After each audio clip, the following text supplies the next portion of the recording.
Welcome back to Olympic classes guys. कैसे हैं आप लोग? आई होप आप लोग सब लोग स्वस्थ होंगे, सुरक्षित होंगे। तो चलिए बेटा शुरू करते हैं। आज हम पढ़ेंगे क्लास 12th में केमिस्ट्री। ठीक है, केमिस्ट्री में आज हम पढ़ेंगे चैप्टर नंबर 1 और उस चैप्टर को आज हम शुरू करने जा रहे हैं। आज से केमिस्ट्री का आपका पूरा सिलेबस कंप्लीट किया जाएगा आगे चल के। ठीक है, आगे आने वाले लेक्चर्स में हम लोग केमिस्ट्री का पूरा लेक्चर्स देखेंगे।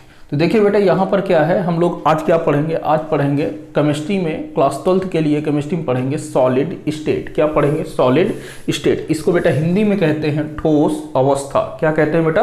ठोस अवस्था कहते हैं। ठीक है, तो अब बात आती है कि बेटा ठोस अवस्था आखिरकार है क्या। तो बेटा आप इतना तो पता है आपको कि ठोस किसे कहते हैं। तो देखिए थोड़ी सी डिफिनीशंस है, देख लेते हैं कि सॉलिड स्टेट किसे कहते हैं। तो देखिए क्या लिखा हुआ है कि पदार्थ की वह अवस्था जिसमें घटक कण अत्यंत पास पास होते हैं। घटक कण का मतलब कि पदार्थ जो है मतलब आपका जो भी कोई बॉडी है वो जिस पदार्थ से मिलकर क्या होती है बेटा, बनी होती है, तो उसके जो पार्टिकल्स है, मॉलिक्यूल्स हैं, वो बहुत ज्यादा पास पास होंगे। क्या होंगे? बहुत पास पास होंगे। उनके कण जो है आपस में बहुत पास पास होंगे। जैसे ये मार्कर है, तो ये मार्कर किससे बना हुआ बेटा? आपका प्लास्टिक से बना हुआ। तो इसके जो कण है, इस प्लास्टिक के जो कण है, ये बहुत पास पास हैं तथा इनके मध्य अंतरा आणविक स्थान नगण्य होता है। अंतरा आणविक स्थान का मतलब क्या हुआ कि इनके बीच में एक कण से दूसरे कण के बीच की दूरी को क्या कहते हैं? अंतरा आणविक स्थान कहते हैं। किसे कहते हैं बेटा? एक कण से दूसरे कण के बीच में जितनी दूरी रहती है उसे क्या कहते हैं? अंतरा आणविक स्थान कहते हैं। तो ये आपका क्या होता है? अंतरा आणविक स्थान जो है, यानी कि जो दूरी है दो कणों के बीच की, वो बहुत क्या होती है? बहुत ही कम होती है। क्लियर है? अगला लाइन क्या लिखा हुआ है? अगली लाइन लिखी हुई है कि अंतरा आणविक बल प्रबल होता है। मतलब अंतरा आणविक बल का मतलब फोर्स ऑफ इंटरमॉलिक्यूलर अट्रैक्शन। मतलब दो कण आपस में, आपने ग्रेविटेशन पढ़ा होगा फिजिक्स में, बहुत सारी चीजें आपने पढ़ी होंगी पहले से। तो अंतरा आणविक बल का क्या मतलब है कि दो कण आपस में एक दूसरे को क्या करते हैं? जो अट्रैक्ट करते हैं वो बहुत ज्यादा होता है। मतलब उन दोनों को आकर्षण करने का जो आपका जो फोर्स होता है, बल होता है, वो बहुत अधिक होता है। किसमें? ठोस अवस्था में। बात समझ में आई? फिर क्या कह रहा है? अगली लाइन है कि इसी अंतरा आणविक बल जो आपका अधिक होता है, अंतरा आणविक बल क्या होता है? अधिक होता है। इसी अंतरा आणविक बल के कारण या अंतरा आणविक दूरी के कारण ही इन ठोस का जो आकार क्या होता है बेटा? आकार व आयतन जो है निश्चित होता है। ठोस व आयतन, ठोस का आकार या आयतन बेटा क्या होता है? निश्चित होता है। जैसे कि ये मार्कर है, अब मैं इसको बहुत, इसके जो कण हैं बहुत पास पास है और इनके मॉलिक्यूल्स एक दूसरे को बहुत ही अट्रैक्ट कर रहे हैं। उनका जो फोर्स है, फोर्स ऑफ अट्रैक्शन, वो काफी ज्यादा है। इस वजह से ये इसी शेप में ही रहेगा, यानी कि इसका आयतन और आकार क्या हो जाता है बेटा? निश्चित हो जाता है। अब क्योंकि बेटा ये इसके कण जो हैं, किसके? ठोस अवस्था में जो कण होते हैं वो बहुत ही पास पास होते हैं। पदार्थ के कण क्या होते हैं बेटा? बहुत पास पास होते हैं। तो ये स्वतंत्र गति नहीं कर सकते हैं। मतलब ऐसा नहीं है कि यहां से लेके वहां तक आप आसानी से चले जाएं, ये नहीं जा सकते हैं। ये बंधे हुए रहते हैं एक दूसरे से। किसके द्वारा बंधे हुए रहते हैं? अंतरा आणविक बल के द्वारा। और ये अंतरा आणविक बल इतना ज्यादा होता है कि इन्हें एक जगह से दूसरी जगह तक मूव नहीं करने देता। लेकिन ये क्या करते हैं? एक ही अपने ही पोजीशन पर, अपने ही स्थान पर क्या कर सकते हैं? वाइब्रेट कर सकते हैं। क्या कर सकते हैं बेटा? वाइब्रेट कर सकते हैं। वाइब्रेट करने का मतलब क्या होता है कि ये क्या कर सकते हैं बेटा? कंपन कर सकते हैं। क्या कर सकते हैं? कंपन कर सकते हैं। ठीक है बेटा। अब देखिए जैसे कि इसका मैं आकार दिखाने वाला हूं यहां पर। तो जैसे ये मान के चलिए कि हम क्या कर रहे हैं कि यहां से एक कोई पदार्थ लिया है। ठीक है, इस पदार्थ में बहुत सारे कण हैं और क्या है बेटा? बहुत सारे कण हैं। जैसे ये कण, ये कण, ये सब क्या है? एक दूसरे के कण हैं और इनके ये जो कण जो हैं रेगुलरली अरेंज्ड हैं। ठीक है, कैसे हैं?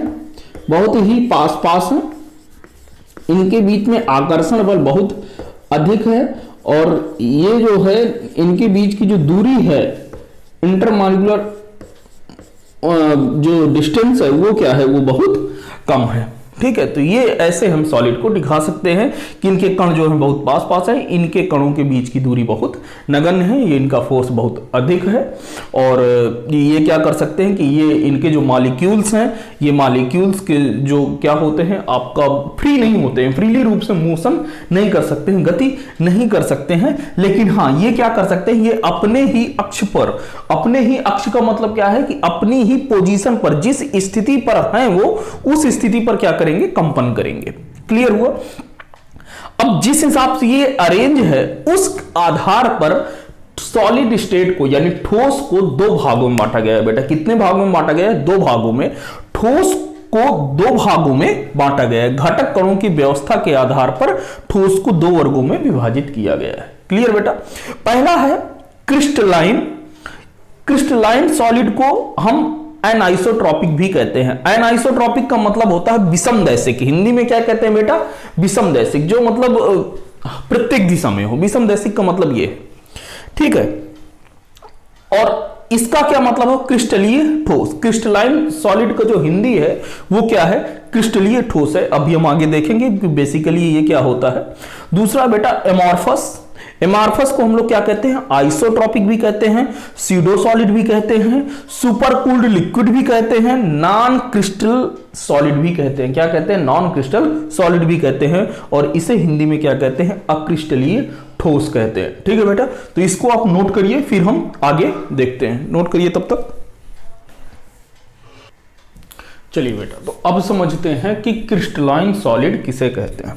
क्रिस्टलाइन सॉलिड में मैंने आपको बता दिया था कि बेटा इसे क्या कहते हैं? एनाइसोट्रॉपिक। एनाइसोट्रॉपिक का मतलब यह होता है कि ऐसा एक पदार्थ जो हर एक डायरेक्शन में, मतलब प्रत्येक दिशा में उसकी जो है गुण भी उसके अलग अलग हो।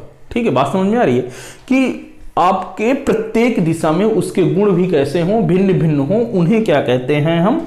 एनाइसोट्रॉपिक प्रॉपर्टी कहलाती है। ठीक है, मतलब उसको हिंदी में क्या कहते हैं? विषमदैशिक। एनाइसोट्रॉपिक को हिंदी में क्या कहते हैं बेटा? विषमदैशिक। यहां पर मैं लिखे दे रहा हूं, विषमदैशिक। चलिए, तो देखिए क्रिस्टलाइन सॉलिड का देखो बेटा सिंपल सी डिफिनीशन लिखा हुआ है। क्या लिखा हुआ है कि वो ठोस जिनमें घटक कण एक निश्चित क्रम में होते हैं, मतलब रेगुलरली अरेंज होंगे। मतलब ऐसा नहीं होगा कि कोई कण इधर तो कोई कण उधर, एक इनका क्रम निर्धारित होगा, ये उसी क्रम में लगे हुए होंगे। तो ऐसे ठोस क्या कहलाते हैं बेटा? क्रिस्टलाइन सॉलिड कहलाते हैं। बात समझ में आई कि ऐसे कण या ऐसे ठोस जिनके घटक कण क्या हो, एक निश्चित क्रम में लगे हों, जिनके जो कण हो वो एक निश्चित क्रम में अरेंज्ड हों, उन्हें क्या कहते हैं बेटा? क्रिस्टलाइन सॉलिड कहते हैं। ठीक है, इनका गलनांक को क्या कहते हैं बेटा? मेल्टिंग कहते हैं। क्या कहते हैं? Melting point. और क्वथनांक को क्या कहते हैं? Boiling point. मतलब मेल्ट करना मतलब पिघलाना, और क्वथनांक मतलब बॉयल करना, उबालना। ठीक है, इनका गलनांक व क्वथनांक बेटा क्या होते हैं? हाई होते हैं। उच्च का मतलब क्या है कि हाई होते हैं। ठीक है ना, मतलब इनका क्वथनांक मतलब बॉइलिंग पॉइंट भी अधिक होगा, तो इनका मेल्टिंग पॉइंट जो मेल्टिंग पॉइंट होगा वो भी क्या होगा आपका? आपका क्या होगा बेटा? मेल्टिंग पॉइंट भी हाई होगा। क्या कह रहा है कि इनका गलनांक निश्चित होता है। इनका गलनांक क्या होता है बेटा? निश्चित होता है। मतलब इनके बारे में ये कहा गया है कि यदि कोई मान लो कि जैसे मान लो कि नमक 70 डिग्री सेंटीग्रेड पर पिघलेगा या मेल्ट होगा, तो भैया वो होगा ही होगा, वो 70 पर ही होगा, उससे कम पर नहीं होगा, उससे ज्यादा पर वो क्या होने लगेगा बेटा? बॉयल होने लगेगा। यानी कि उनका गलनांक क्या हो गया? निश्चित हो गया कि बस भैया ये यही होगा। यदि यहां पहुंचेगा, यदि आपने इतना टेम्परेचर दिया, तभी ये क्या होगा बेटा? आपका मेल्ट होना शुरू होगा, अदरवाइज वो मेल्ट नहीं होगा। ठीक है, अब क्योंकि बेटा एक निश्चित क्रम में अरेंज होते हैं, किसमें? एक निश्चित क्रम में लगे हुए रहते हैं, व्यवस्थित होते हैं, इस वजह से बेटा इनकी आकृति भी क्या रहती है? निश्चित रहती है। इनकी आकृति कैसी रहती है बेटा? निश्चित रहती है। क्यों निश्चित रहती है? क्योंकि ये एक निश्चित क्रम में ही लगे तो होते हैं, इस वजह से इनकी आकृति क्या होगी बेटा? निश्चित होगी। अगला क्या है? जब इनको चाकू से काटा जाता है, किससे?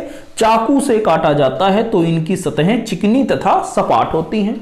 तो बेटा जब हमने इनको किससे काटा? चाकू से काटा, तो इनकी जो सतहें होंगी वो कैसी होंगी? चिकनी निकलेंगी और सपाट निकलेंगी। ऐसा क्यों हो रहा है? क्योंकि ये बेटा रेगुलरली अरेंज्ड है। ठीक है, अगला क्या है? ये भिन्न भिन्न दिशाओं में भिन्न भिन्न गुण प्रदर्शित करते हैं। ठीक है, अभी हम बता चुके हैं कि और इनको क्या कहते हैं, इस प्रॉपर्टी को क्या कहते हैं, एनाइसोट्रॉपिक, विषमदैशिक गुण भी कहते हैं। ठीक है, यह वास्तविक सॉलिड होते हैं। ठीक है, अगला क्या है, यह इनकंप्रेसिबल होते हैं, मतलब इनको दबाया नहीं जा सकता है। इनकंप्रेसिबल असंपीड्य का मतलब क्या होता है कि इनको दबाया नहीं जा सकता है। बात समझ में आया। फिर NaCl, ये इनका क्या है, एग्जाम्पल है। NaCl मतलब सोडियम क्लोराइड, और KCl potassium chloride. Solid CO2, solid CO2 को मतलब आपका यही शुष्क CO2 कार्बन डाइऑक्साइड, और आइस मतलब बर्फ बेटा। तो ये रहा क्रिस्टलाइन सॉलिड। क्रिस्टलाइन सॉलिड में हमने क्या चीजें देखी, पहला कि ये बेटा क्या होंगे, रेगुलरली अरेंज्ड होंगे, मतलब एक निश्चित क्रम में लगे हुए होंगे। इनका मेल्टिंग पॉइंट और बॉइलिंग पॉइंट क्या होगा, हाई होगा। इनका मेल्टिंग पॉइंट जो भी होगा वो शार्प होगा। शार्प होने का मतलब कि एक निश्चित होगा। इनकी आकृति भी क्या होगी बेटा, निश्चित होगी। इनका जो डायरेक्शन है, मतलब हर एक डायरेक्शन पे इनकी प्रॉपर्टी क्या होगी बेटा, अलग अलग होगी। क्या होगी, अलग अलग होगी। और इनको क्या कहते हैं, वास्तविक ठोस कहते हैं। ये कैसे होते हैं बेटा, इनकंप्रेसिबल होते हैं। बेटा इनके एग्जाम्पल वगैरह आप लोग याद रखिएगा। तो चलिए इनको नोट करिए, तो फिर हम आगे बढ़ते हैं बेटा। ठीक है, नोट कर लीजिए इसे। तो चलिए बेटा अब देखिए शुरू करते हैं। दूसरा पॉइंट है एमॉर्फस सॉलिड। आपने क्या पढ़ लिया, क्रिस्टलाइन सॉलिड पढ़ लिया, और अब है एमॉर्फस सॉलिड मतलब अक्रिस्टलीय ठोस। इसमें क्या कह रहा है कि इसमें घटक कण एक निश्चित क्रम में व्यवस्थित नहीं होते हैं। एमॉर्फस सॉलिड में मतलब कि अक्रिस्टलीय ठोस में क्या होता है कि इनके जो घटक कण होते हैं एक निश्चित क्रम में बेटा व्यवस्थित नहीं होते हैं। तो उन्हें क्या कहते हैं, हम अक्रिस्टलीय ठोस कहते हैं। बात समझ में आया। उसमें क्या था बेटा कि उसमें एक निश्चित क्रम में अरेंज होते हैं, किसमें, क्रिस्टलाइन सॉलिड में। और एमॉर्फस में इसमें एक निश्चित क्रम में व्यवस्थित नहीं होंगे। बात समझ में आई। फिर क्या कह रहा है कि इनकी आकृति अनिश्चित होती है। अब भैया जब इनके कोई मतलब वही नहीं है कि किस क्रम में इनके कण लगेंगे, तो सिंपल सी बात है कि आकृति भी इधर उधर बनेगी, मतलब कि उनकी आकृति भी कैसी होगी, अनिश्चित होगी, पता नहीं होगा। अच्छा, इनके जो मेल्टिंग पॉइंट का मतलब जो गलनांक है, इनका जो गलनांक है वो रेंज में होगा। रेंज का मतलब क्या है कि जैसे हमने कह दिया कि ये 70 से लेके 85 डिग्री सेंटीग्रेड में क्या हो जाएगा, मेल्ट हो जाएगा, मतलब पिघल जाएगा। तो इनका मेल्टिंग पॉइंट फिक्स नहीं है कि भैया ये 70 में ही पिघलेगा। अब ये 70 से 80 के बीच में किसी भी जगह पर 71 में पिघल सकता है, 78 में पिघल सकता है, 75 में पिघल सकता है। मतलब हर एक रेंज होगी इनकी कि जैसे मान के चलो कि ये 70 डिग्री सेल्सियस से 80 डिग्री सेल्सियस के बीच में पिघल जाएगा। तो मतलब इनके बीच में जो टेम्परेचर होगा उसमें क्या हो जाएगा, मेल्ट हो जाएगा। 80 में भी मेल्ट हो जाएगा। बात समझ में आई। 70 में भी हो सकता है, 80 में हो सकता है, कुछ ना हो कुछ हो। फिर क्या कह रहा है कि इनके सभी दिशाओं में गुण क्या रहते हैं बेटा, समान रहते हैं। तो ये जो एमॉर्फस सॉलिड होते हैं, इनको जो प्रॉपर्टी है आपकी प्रत्येक डायरेक्शन में, हर एक डायरेक्शन में इनकी प्रॉपर्टी बेटा कैसी होती है, आपकी एक समान होती है। और इस प्रॉपर्टी को हम लोग क्या कहते हैं, आइसोट्रॉपिक। क्या कहते हैं, आइसोट्रॉपिक। इसको हिंदी में कहते हैं समदैशिक। क्या कहते हैं बेटा हिंदी में, समदैशिक। बात समझ में आई। चलिए, और इनको बेटा हम दो टुकड़ों में काट सकते हैं। सिंपल सी बात है, क्या कर सकते हैं, इनको दो टुकड़ों में हम लोग काट सकते हैं। अभी बताएंगे कैसे। इन्हें आभासी ठोस भी कहते हैं। मैंने बताया था कि इसको क्या कहते हैं, सीडो सॉलिड भी कहते हैं। तो सीडो का मतलब क्या होता है, आभासी होता है। इनमें बहने की दर पाई जाती है। बहने की दर का मतलब कि भैया इनको गर्म करेंगे तो ये बहने लगेंगे।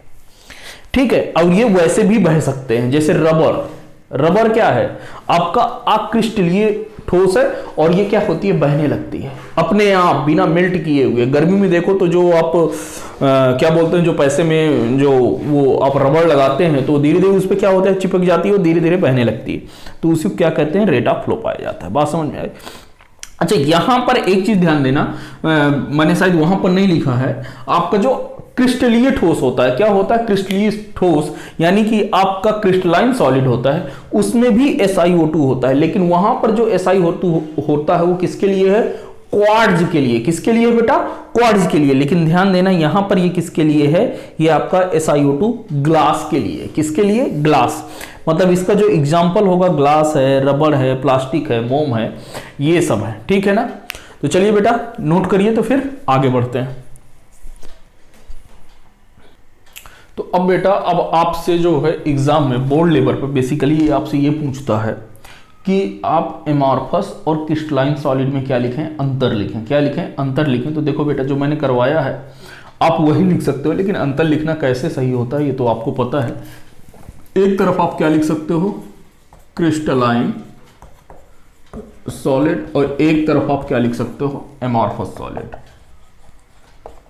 एमॉर्फस सॉलिड, बात समझ में आया? अच्छा, इनका क्या होता है, मैं लिखे दे रहा हूं, मेल्टिंग एंड बॉइलिंग पॉइंट। ये देखिए, ये मैं इंग्लिश में लिखूंगा, मेल्टिंग एंड बॉइलिंग पॉइंट क्या होते हैं, हाई होते हैं। Melting point and boiling point are high. इधर क्या होते हैं, melting point and boiling point are low. क्या होते हैं, लो होते हैं।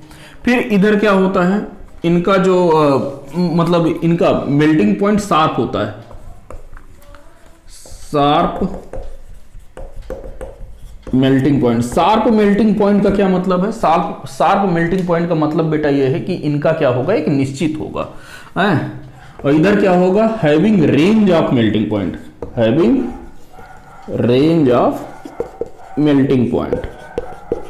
मेल्टिंग पॉइंट आप ये बता सकते हैं ना बेटा, ये तो कोई दिक्कत वाली बात नहीं है, तो हम लिखवा ही चाहिए। फिर ये क्रिस्टलाइन सॉलिड कैसे होते हैं, एनआइसोट्रोपिक। क्या होते हैं, एनआइसोट्रोपिक। मतलब कि इनकी जो प्रॉपर्टी होती है प्रत्येक डायरेक्शन में, हर एक डायरेक्शन में कैसी होती है, डिफरेंट होती है। और ये कैसे होते हैं, आइसोट्रोपिक होते हैं। कैसे होते हैं बेटा, आइसोट्रोपिक होते हैं। बात समझ में आया? इनको चाकू से काटने पर, जब हम इनको चाकू से काटते हैं तो क्या होते हैं, ये एक क्लीन क्लीवेज देते हैं, मतलब कि एक चिकनी सतह और सपाट सतह देते हैं। तो ये क्या लिखोगे, cut with knife give clean cleavage.